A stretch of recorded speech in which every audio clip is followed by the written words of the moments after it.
All right, so let me begin this video by apologizing for the last video I tried to upload. There was an issue with the audio. I screened a little bit of the video, and what I heard, it was okay. But for some reason, most of the video, the audio was just totally knackered. It was choppy or whatever. So that's on me for not screening it properly. I'm going to do that with this video so that it will hopefully not have that issue. So again, apologies for that. But let me explain what we're doing here. This is Uncle Sam FM, obviously, and I am beginning what I would call a journeyman save, which obviously, journeyman is you go from one club to another. And so I'm calling it the Dynasty Builder, as I'm trying to build a club and set them up for success after I leave. Kind of the inspiration for this comes from, Barcelona, right? From the days of Rinus Michels, Johan, Cruyff when they took over, and they had success. They won trophies, but they also built a club that was successful, for decades after they left. And it wasn't just that Barcelona hired good managers, coaches after they left. It was that Cruyff especially built a foundation that created a sustainable winner, a club that was going to win for years. And so they established a dynasty. And so that's kind of what I'm looking to do. I'm looking to build a club the clubs that I manage, I want to build a foundation so that they will be successful based on what I built for years after I leave, right? Not just because they've got lots of money, but because I've built something that they can work off of. Now, obviously, FM, that is challenging because, for a lot of reasons. For example, your influence on how the youth is developed in FM is limited. It's not the same as in real life. And that was, Cruyff, when he built Barcelona, he built the way the youth were developed, and it obviously lasts to this day. So that's kind of the idea of this game. I'm going to try and get as close as I can to that. And I have a little presentation that I'm going to accompany the video. And so we'll look at that as we go. So first of all, this is my Dynasty Builder. This is my journeyman save in FM. And the first thing, when we're talking about building a dynasty, I want to establish the club's identity, right? That's what you think of Barcelona, you think of possession football. They have a distinct style of play that when you think of Barcelona, you think of it. Now, obviously, different managers have put different twists on it. Pep Guardiola had his own specific contributions to the Barcelona style of play. But in general, they have an identity and a style of play. And so when I take over a club, I want to establish that style of play. That's where really it all begins. And the style of play I'll be implementing in my dynasty building save is possession soccer, right? Possession football. It's a lot like Barcelona. I want to hold the ball. I want the ball because if I have the ball, I can score and the other team can't. Simple. Right. I also will be pressing. I want to push the envelope. I want to force the other team to make mistakes. I want to take the game to them. I want to attack them both with the ball and without. I attack with the ball, but I'm also attacking them when I don't have the ball, as I want to get it back. And so possession and pressing are the two key components of our style of play. And I intend on implementing certain formations. We will play with a 4-3-3. That's the standard. That's really the Barcelona style, right? That's the four in the back with fullbacks that help. They support the attack. Defensive midfielder, the two attacking midfielders, and then 3 forwards. So the 4-3-3 will be our standard style of play. I also will be using what we call, it's a 3-4-3, but it'll still be, the starting shape will be the 4-3-3. But when the other team attacks me with 2 strikers, I want a little more help in the back. And so what I'm going to do is have the defensive midfielder play as a halfback so that he drops back between the 2 center backs. And it also means my 2 fullbacks will be getting forward more in that formation to create that 3-4-3 look in the attack. And then I'll also be using a 4-1-4-1, which is really just, it's not much different than the 4-3-3. The 2 outside midfielders will be getting forward more. But defensively, I just want them to be I want them to make sure they get back a little more. And this will be for when, we're facing superior competition, which obviously we want to build the club, build the players, the standard of quality, and players. But in the beginning, we will be facing, stronger competition. And I'm starting with the Houston Dynamo, as I kind of always do. But obviously, they are not the best team in MLS, and we'll be looking at that. So I'll be facing stronger teams in league play. But then even when I build one of the stronger teams in MLS outside of league play, I'll be facing some pretty stiff competition. And so I still want to possess the ball. I still want to press. But the 4-1-4-1 will allow me to do it from a little more of a defensive starting position. As the style of play, it kind of establishes our identity, who we are. That's everything that we do in the club is going to support that style of play, right? Possession soccer, possession football, pressing. And so everything else, the training, scouting, transfer policy, all of it is going to revolve around building that style of play. So when it comes to training, I have a few general guidelines that I use when training. So when I'm training my goalkeepers, I train them to be a sweeper keeper, because when you're pressing, you're going to need your goalkeeper to come off the line a little more, and he's going to act as a sweeper. When it comes to developing his other attributes, I simply look at what goalkeeping attribute he needs to be strongest in. If I happen to have a goalkeeper that's strongest in everything, I do tend to help. Well, I'll develop their leadership quality, because I want my goalkeepers to be leaders. That may not necessarily help an FM in match, but it does.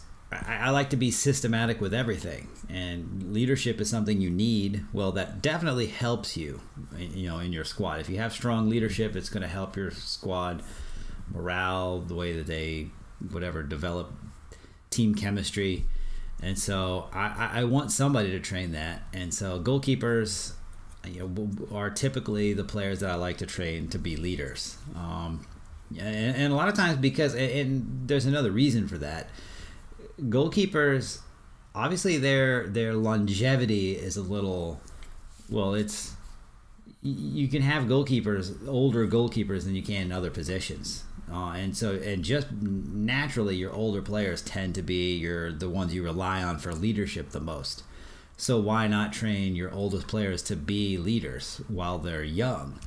So that's kind of the idea with goalkeepers. I tend to, I look for if they're particularly low in one attribute, then I train that attribute. But if they're pretty balanced all over, then I will train their leadership. With center backs, I want them to be ball-playing defenders. I want them to be able to be comfortable with the ball at their feet.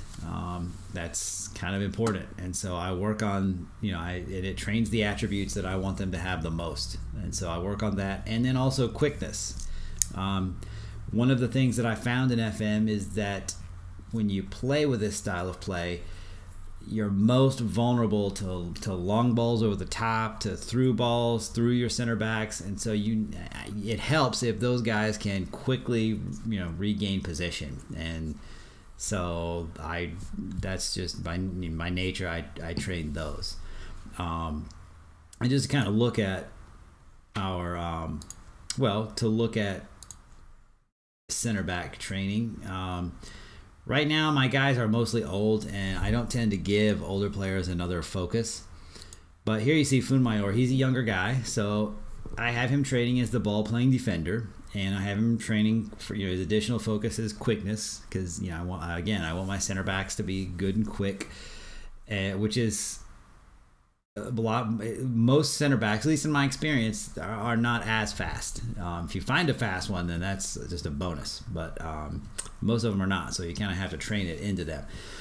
So looking at this, also, I wanted to quickly look at the attributes that I consider in my style of play to be important, and those, again, possession is that's our primary component. That's when it comes to our club identity. Being able to keep the ball is our number one. That's our number one goal. And so the attributes I really want to make sure I develop are passing, which Funmayor's is low. He's only got an 8, so I need that to be higher. Also decisions, which, you know, Levin's not terrible. He is young. I think he's 20, so there's still time to develop that. And then vision, which again, his vision is low. So I need all of those ratings to get up. So those, well, obviously there are a lot of other attributes that need to be developed, but those are the ones that I really kind of focus on. And so all of the training routines that I choose develop those attributes. And so you'll see that as we go through the rest of the rest of my attributes. So fullbacks, I train them as the inverted wing back, and that is with long throws, and I'll talk about that in a second. But the inverted wing back, I need to show you that. Yeah, so fullbacks I train as the inverted wing backs with long throws, and I don't actually use the inverted wing back role in my tactic. But as you'll see, it does train the attributes that I want my fullbacks to have. So looking at my number 2 left back, Lundqvist. If you look at his training, inverted wing back, you see it does work on vision, it does work on passing, does work on decisions, works on work rate is another one that is important to me, especially when you're pressing. You need your guys to have a good work rate. So I don't play with an inverted wingback, but if I train with, say, a complete wingback, it doesn't work on his vision, and that kind of bothers me, because I really want him. I want all my players to have good vision. Even just regular wingback doesn't work on vision, but what I found is that the inverted wingback does. So I want him to have good vision rating, and so my fullbacks I train with the inverted wingback. And long throws is another example of how I'm kind of systematic with everything, including set pieces. Set pieces are important. You can obviously create goal scoring opportunities out of them. You can score directly off of them, and so I try to help develop that. And so I do that with, by each position, they have certain set piece attributes that I want them to develop, and so I prefer my fullbacks to take all my throw-ins, whether they be short or long, and so I train them on long throws, so that they can contribute in set pieces. My defensive midfielder, I train them as halfbacks. I also give them quickness again, so that they can get back to defend. My 2 center backs and my defensive midfielder make up what I call the defensive triangle, which is a phrase that I got from some of the old TTF guys, like WW Fan. I don't remember where exactly I got that phrase, but those 3 guys make up my defensive triangle. And so I also want them to get back. If I have a defensive midfielder that happens to be fast already, then I also maybe train them at free kicks. But I also have my deep lying playmaker with free kicks. Now, a lot of my deep lying with defensive center mid, I train them as deep lying playmakers because they work on the main attributes that I prefer. But you also see it work on their tackling. Oh, and I pulled that up. I do apologize. So the defensive midfielders, halfback plus quickness. Defensive center mid plays with a deep lying playmaker. I have defensive center mid, really, for lack of a better term. I've got two center mids. One is a more attacking, one is a more defensive. The one that's more defensive I train, I plan on playing in that position. I trade him as a deep lying playmaker, and that routine, that whatever training routine, does not develop tackling. So if the player I tend on playing as my defensive center mid has a low tackling, like lower than 10, then I'm going to train him in tackling because I want him to be able to win the ball back. If he's got a high tackling rating, which a lot of times they do, because I play guys who are either natural or accomplished defensive mids in this position, then I'll train him at free kicks because again I try to be systematic with all of my set pieces. My attacking center mids, I train them as a Mazzala. Again, has all the attributes that I prefer my attacking center mids to have, and then I also train them at corners because I want corners are important. They're one of the more important set pieces in the game. You can score lots of goals off of corners. So I try to make sure that I've got somebody that can take corners and take them well. And so I train that attacking center mid at corners. Wingers, I train them as inside forwards so that they can, inside forwards have all the attributes. That training routine has all the attributes I want my inside forwards to have. And then I also train them at penalty taking. That's another, I think, sometimes neglected attribute. Right now in FM, it seems like players are hitting about 80 to 90% of penalty kicks. I've not actually done the math on that, but it does feel like in this year's version of the game, misses are rare. But I still train my front three to be good penalty takers because I want to be systematic with everything, including set pieces. And strikers, I train them as either a false nine or a complete forward. False nine is if it's an older striker. If he's his upper 20s, then he's kind of in his prime. So I really just want him to focus on the most important attributes for my system. It does train all the attributes that I want my striker to have. Whereas if I've got a younger guy, early 20s, teens, then I'll train him as a complete forward because I want him to develop all of his skills, and it also kind of goes with my transfer policies. I try and sell guys as soon as I get an offer that exceeds their value. And strikers, because they are the goal scorers, you will be able to get more out of them than they're actually worth. And so I want to develop them in as many different attributes as possible so that more clubs will come after them. I'll have I have more clubs bidding for his services because it may be that a club is looking for a certain type of striker.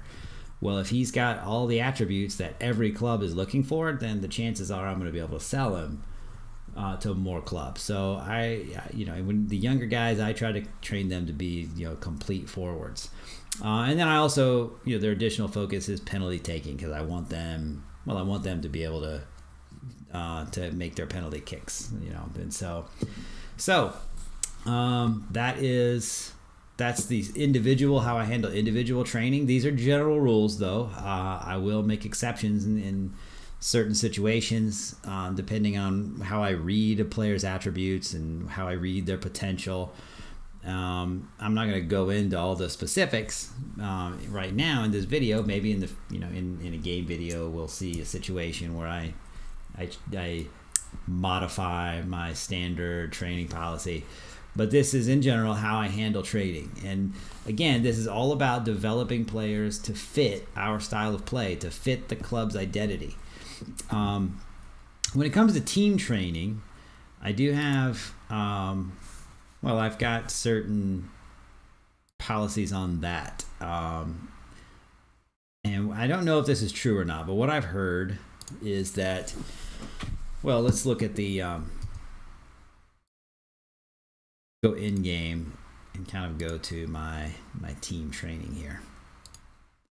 So on team training, you have your main focus, right? And so I used to just put this on balanced, but I really didn't feel like it was it was developing the players that, as I wanted them to. There was some obvious issues with how well it was developing my guys. So I started doing some research, looking into how I could use the focus to better develop my players. And so what I came across, first of all, obviously I learned the different attributes that each focus trains, and that is important. It's important to know when you're setting up your training policy. And so what I also heard, and again, I don't know if this is how accurate this is, but what I heard is that when it comes to the team training focus, you're not going to get much out of each individual focus unless you train on it for 3 months. So I developed a 3-month team training cycle that goes over the course of 2 seasons. I stick to this pretty rigidly. Obviously, if I look and I see a set of attributes that are simply way behind, then I'll modify this. But this is how basically the 3-month training cycle that I use. So it's over the course of 2 seasons, because you can't get, obviously if you use a 3-month rotation, you're not going to be able to get all of the focuses in 1 season. So I do it over a course of 2 years. I begin every season working on their physical attributes, which is covered by the fitness focus. Fitness actually in team training doesn't have anything to do with their match condition or their match fitness. It has strictly deals with attributes. So I trained fitness during my early season, the preseason, and then the first month of the season, we'll work on the physical attributes. And how, for me, it's about getting the guys physically, ready physically for the season. And so that's what we do. Then from April to July, in odd years, I work on attacking, which in my game, starting with Houston, will be starting in 2017. And so we work on attacking from April to July, middle of April to middle of July. And then in even years, we go from fitness to defending, to work on the defending attributes. Then from July to October, in odd years, I'm working on the tactical attributes. And then in even years, I'm working on ball control. And then in odd years, in October to January, this is obviously the end of the season. It also kind of covers the off season when they're on vacation or a holiday. So some of this will not go to this. So I have defending in odd years, and then attacking in even years. And because they don't get the full 3 months, as I see it, fitness, attacking, and defending are the groups of attributes that I most want to develop to fit our style of play. Tactical and ball control, there are obviously some important attributes in those, but the attributes you develop in those 2 focuses are not as important as the rest. So I want to make sure that I spend more time on fitness, attacking, and defending. So that's how I've set up my training cycle. And that, again, this is all about developing my team so that we are building our club's identity. And so that is this video. I'll cut it off there. In the next video, I'm going to kind of look at how I go to evaluate my squad when I first take over a club, how the players fit into the identity that I have, and then changes that I need to make. And so we'll all be looking at that in the next video.